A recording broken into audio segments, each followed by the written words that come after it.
मेरे दोस्तों, मोहम्मद रफ़ी, मुकेश और किशोर कुमार वो तीन नाम हैं हिंदी फिल्म म्यूजिक के जिनमें से किसी न किसी के आप भी मुरीद हैं।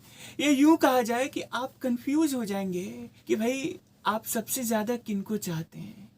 ये तीन अलग तरह के ध्रुव तारे जिनको आप त्रिमूर्ति भी कह सकते हैं। आपका और मेरा बता पाना मुश्किल होता है कि कौन किससे बेहतर है, और शायद ये सही भी नहीं होगा कि हम बता भी पाए, क्योंकि सबकी अपनी अपनी खासियतें हैं। मगर कुछ लोग होते हैं जो ये तीन लोग जो दुनिया से चले गए उनको आपस में लड़ाते भिड़ाते रहते हैं।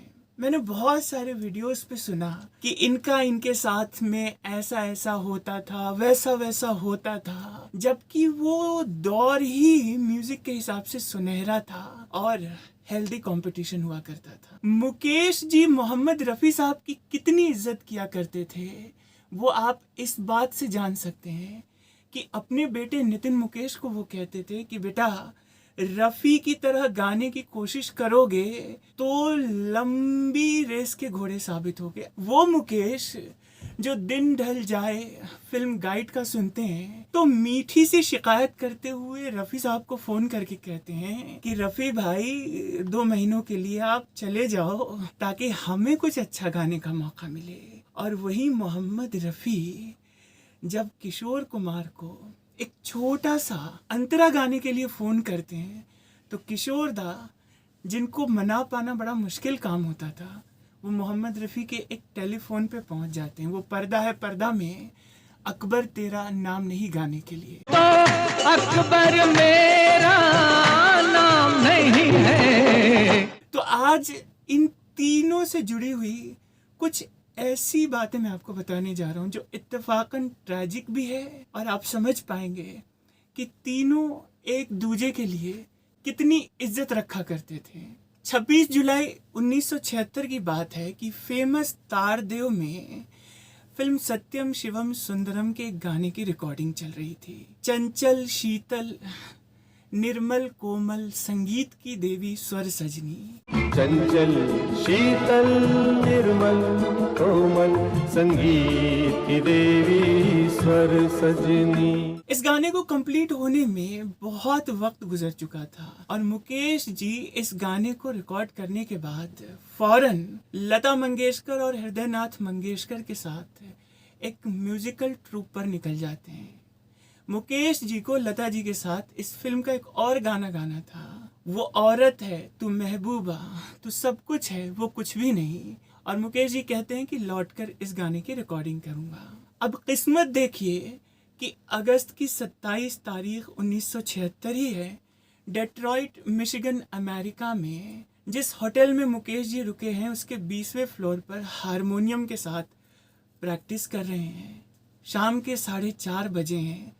अचानक उन्हें जोरों का दर्द महसूस होता है और उनके बेटे नितिन मुकेश दौड़ते भागते दूसरे कमरे में जाते हैं जहां पर लता मंगेशकर, अनिल मोहिले और हृदयनाथ मंगेशकर शाम को होने वाले कॉन्सर्ट के टाइम टेबल डिस्कस कर रहे हैं।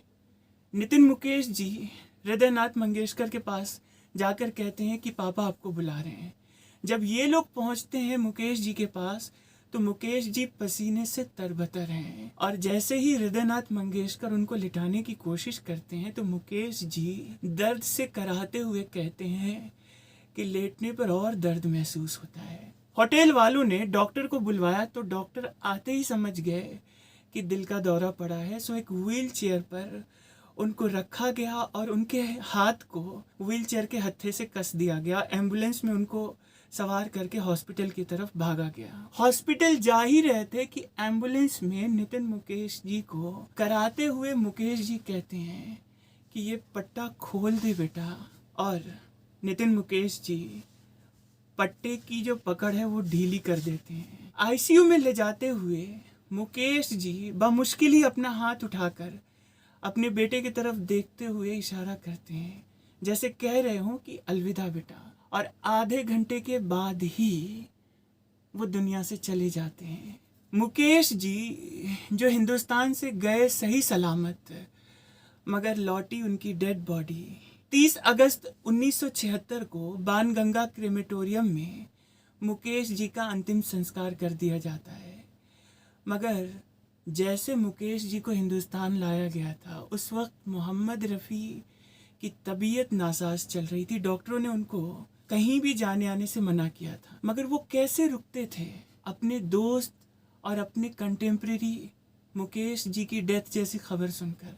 सो वो तमाम बातों को दरकिनार करते हुए मुकेश जी के अंतिम संस्कार में पहुंचते हैं। और न सिर्फ पहुंचते हैं, बल्कि बाद में जब नितिन मुकेश और उनकी बहनों की शादी होती है, तो उस वक्त मोहम्मद रफ़ी साहब मेहमान की तरह नहीं पहुंचते, बल्कि मेज़बान की तरह मौजूद रहते हैं। ये तमाम बातें नितिन मुकेश ने अपने इंटरव्यू में बतलाई।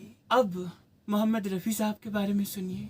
26 जुलाई 1980 की बात है। मोहम्मद रफ़ी साहब जे ओम प्रकाश की फिल्म आसपास के एक गाने की रिकॉर्डिंग के लिए पहुंचते हैं, जिसका म्यूजिक लक्ष्मीकांत प्यारेलाल दे रहे थे। गाने के बोल थे, तू कहीं आस पास है दोस्त, तू कहीं आस पास है दोस्त। रिकॉर्डिंग पूरी करते हैं। लक्ष्मी प्यारे की जोड़ी से मिलते हुए कहते हैं, तो अच्छा मैं चलूं। अब दोनों को लगता है कि ये ऐसा क्यों कह रहे हैं, ऐसे तो कह के नहीं जाते। फिर रफ़ी साहब लक्ष्मी जी के सर पर हाथ रखते हुए कहते हैं, अच्छा तो मैं चलता हूँ। और एक मुस्कान के साथ वो वहाँ से आगे बढ़ जाते हैं। 26 तारीख के बाद उनकी सेहत थोड़ी नासाज सी चलने लगती है। 31 जुलाई 1980 की सुबह की बात है कि बांग्ला फिल्मों के फेमस म्यूजिक डायरेक्टर श्यामल मित्रा उनके घर पहुंचते हैं और रफ़ी साहब के साथ रिहर्सल होना था एक काली भजन का। वो श्यामल मित्रा जिन्होंने अमानुष और आनंद आश्रम जैसी हिंदी फिल्मों का म्यूजिक भी दिया था। श्यामल मित्रा कहते हैं कि रफ़ी साहब आपकी तबीयत अच्छी नहीं लग रही है, हम रिहर्सल को कैंसिल करते हैं। तो मोहम्मद रफ़ी साहब कहते हैं कि नहीं, आप इतनी दूर से आए हैं, तबीयत का क्या है, थोड़ा नरम गरम होते रहता है। 10 साढ़े 10 बजे श्यामल मित्रा रिहर्सल ख़त्म करके चले जाते हैं। 12:30 बजे के करीब मोहम्मद रफ़ी साहब को सीने में तेज़ दर्द महसूस होता है। उन्हें लगता है कि शायद गैस की वजह से ये दर्द है। सो वो अपने बेटे से कहते हैं कि एक सोनामिट की गोली दे दो। बेटा गोली देता है। चंद लम्हे आराम की गलतफहमी उन्हें होती है, उनका दर्द और ज़्यादा बढ़ता चला जाता है।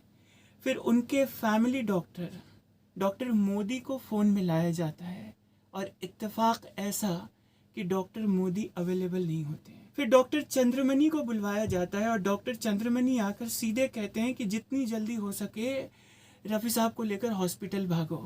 रफ़ी साहब को नेशनल हॉस्पिटल लेकर भागते हैं उनकी फैमिली वाले। तो वहाँ किस्मत और देखिए कि लिफ्ट ख़राब थी और स्ट्रेचर के भरोसे लोग रुकना नहीं चाहते हैं। ऊपरी मंजिल पर उनको ले जाना है, सो सीढ़ियों के जरिए उनको ले जाया जाता है और ये तकलीफ़ उनके लिए और भारी गुजरती है। वहाँ पर ईसीजी करते ही डॉक्टर बताते हैं कि रफ़ी साहब को दिल का दौरा पड़ा है, मगर हायरी किस्मत वहाँ पर कार्डियक अरेस्ट के लिए कोई अरेंजमेंट ही नहीं था। सो रफ़ी साहब को लेकर बॉम्बे हॉस्पिटल की तरफ फिर भागते हैं सब। वहाँ पहुँचते हैं, घंटों बीत चुके हैं और लगातार एक के बाद एक 3 दिल के दौरे उनको आ चुके हैं। डॉक्टर्स पूरी कोशिश कर रहे हैं, लोग दुआओं में हाथ उठाकर बैठे हैं, मगर डॉक्टर जो आकर बतलाते हैं वो सच दुनिया को कबूल करना पड़ता है। 10:25 का वक्त होता है जब बॉम्बे हॉस्पिटल के डॉक्टर्स बतलाते हैं कि मोहम्मद रफ़ी की रूह परवास कर चुकी है। रफ़ी साहब की जब जनाजे को निकाला जाता है तो कहते हैं कि जुलाई महीना था और आसमान से बादल गरज गरज कर नहीं बल्कि फफक फफक कर बरस रहे थे। लगता था जैसे कि कुदरत भी उनकी मौत पर आंसू बहा रही हो। जुहू कब्रिस्तान जहाँ पर रफ़ी साहब को दफन किया गया, उस वक्त तिल रखने तक की जगह नहीं थी।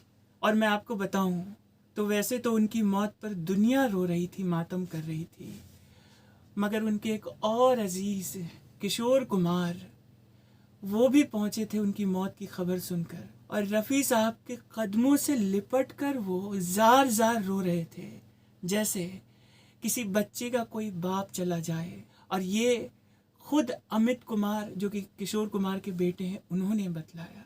मोहम्मद रफ़ी साहब तो दुनिया से रुखसत हो गए। अब आइए, अक्टूबर 13 की तारीख है। अशोक कुमार, जिनको दादा मुनि इंडस्ट्री में कहते थे और किशोर दा के वो बड़े भाई थे, बर्थडे था उनका, तो किशोर दा ने ये तय किया कि आज दादा मुनि के लिए एक छोटी सी पार्टी रखते हैं। ईयर 1986 में दादा मुनि अशोक कुमार की बीवी शोभा देवी की मौत हो चुकी थी, और इसके बाद से अशोक कुमार खुद को कहना चाहिए कि आइसोलेशन में रखना पसंद करते थे। सो किशोर दा ने उन्हें फ़ोन मिलाया और कहा कि दादा मुनि, आज आपके लिए पार्टी है। दादा मुनि ने कहा कि किशोर, तुझे तो मालूम है मैं पार्टी वार्टी में जाता नहीं हूँ। तब किशोर दा ने कहा कि दादा मुनि, आज की पार्टी में आपको आना ही पड़ेगा। अशोक कुमार हामी भर देते हैं, और इधर दोपहर का खाना किशोर दा पूरे मन से नहीं खाते हैं। उनकी वाइफ पूछती हैं कि तबीयत ठीक नहीं है, तो वो कहते हैं कि नहीं ठीक है, लेकिन आज शाम को दादा मुनि के साथ खाऊंगा। शाम का वक्त होता है और किशोर दा अपने ड्राइंग रूम में ही है नीचे। तभी उनका जो छोटा बेटा है सुमित कुमार, उसके जोर जोर से चीख कर रोने की आवाज़ उन्हें सुनाई देती है। तो वो तेजी के साथ सीढ़ियाँ चढ़ना शुरू करते हैं। सीढ़ियाँ चढ़ ही रहे थे कि तभी उन्हें एक जोरदार दर्द सीने में उठा, और ऐसा दर्द कि वो खुद को संभाल नहीं पाए, और उनका सर टकरा गया स्टेयरकेस के हत्थे पर। वहीं पर बिलख कर बैठ गए, अपने सीने को पकड़कर जोर जोर से चिल्लाने लगे। जैसे तैसे किशोर दा अपने आप को घसीटते हुए अपने ही बेडरूम तक अपने आप को ले गए और वहीं बिस्तर पर जाकर ढह गए। उनकी बीवी लीना चंदावरकर जब आती हैं तो पूरी कोशिश करती हैं, वो किशोर दा के सीने को थोड़ा मसलती हैं, दबाती हैं, और दादा मुनि अशोक कुमार ने जो होम्योपैथी की दवाई दे रखी थी वो ढूंढने की कोशिश करती हैं, मगर वो दवाई मिलती नहीं। तभी लीना चंदावरकर, जो कई बार फ़ोन कॉल करके थक चुकी थी और डॉक्टर ने फ़ोन नहीं उठाया था, वो फिर एक बार कोशिश करती है डॉक्टर को नंबर मिलाने की। इस बारी डॉक्टर फ़ोन उठाते हैं, तभी किशोर दा कहते हैं, रहने दो लीना, कोई फ़ायदा नहीं। 4:13 का वो वक्त होता है जब किशोर दा एक हिचकी सी लेते हैं ज़ोरदार, और फिर उनका बदन ठंडा पड़ जाता है। उस वक्त का नज़ारा कुछ वैसा था कि उनका बेटा अमित कुमार भी उस वक्त मौजूद नहीं था। वो टोरंटो में एक म्यूजिकल कॉन्सर्ट के लिए गए थे। अमित कुमार 15 तारीख को लौटते हैं, और किशोर दा की डेड बॉडी को आरके स्टूडियो में आखिरी दर्शन के लिए रखा जाता है, और 16 तारीख यानी 16 अक्टूबर 1987 को किशोर दा के कहे मुताबिक उन्हीं के शहर खंडवा ले जाकर उनका अंतिम संस्कार कर दिया जाता है। अब बताइए कि किशोर दा, मुकेश जी और मोहम्मद रफ़ी, अपनी अपनी तरह के बेमिसाल गायक, इन तीनों के बीच कहाँ कोई राइवलरी थी। मुकेश जी जब दुनिया से गए तब वो 53 साल के थे। रफ़ी साहब जब दुनिया से गए लगभग 56 साल के थे, और किशोर दा जब दुनिया से जाते हैं तो उस वक्त उनकी उम्र 58 साल थी। यानी 3 महान गायक जिन्होंने जिंदगी के 60 बसंत भी नहीं देखे, और जिनके जाने की वजह भी वही रही, कार्डियक अरेस्ट यानी दिल का दौरा। मगर आज जो कुछ लोग थोड़े से व्यूज़ और बाकी चीज़ों के लिए उनके बारे में अनाप शनाप वीडियोस बनाते हैं कि वो उनके प्रति ऐसे और उनके प्रति उनका वैसा था, ये सुनकर मुझे वाकई बहुत बुरा महसूस होता है। बीइंग अ रेडियो जॉक, मैं आपको बता रहा हूँ, मैंने अच्छा खासा रिसर्च कर रखा है मोहम्मद रफ़ी, मुकेश और किशोर दा की न सिर्फ करियर पर बल्कि उनकी पर्सनल लाइफ पर भी, और ढूंढने से भी मुझे तो नहीं मिला कि कभी इन तीनों के बीच कोई आपसी राइवलरी रही हो। हाँ, अलग अलग कलाकारों के फ़ैन होकर ये कहना कि हाँ वो बहुत ज़्यादा उनसे बेहतर हैं, ये पॉजिटिवनेस समझा जा सकता है, लेकिन इस तरह उनको लड़ाना ये उनके शान में गुस्ताखी होगी। सो मैं आज यहीं रुकता हूँ। वीडियो थोड़ा लंबा हुआ है, आपने पूरा वीडियो सुना है तो इसके लिए बहुत बहुत शुक्रिया। और फिर मुलाकात होगी। बस चलते चलते वही कहूँगा कि कभी किसी से बैर नहीं, क्योंकि कोई गैर नहीं।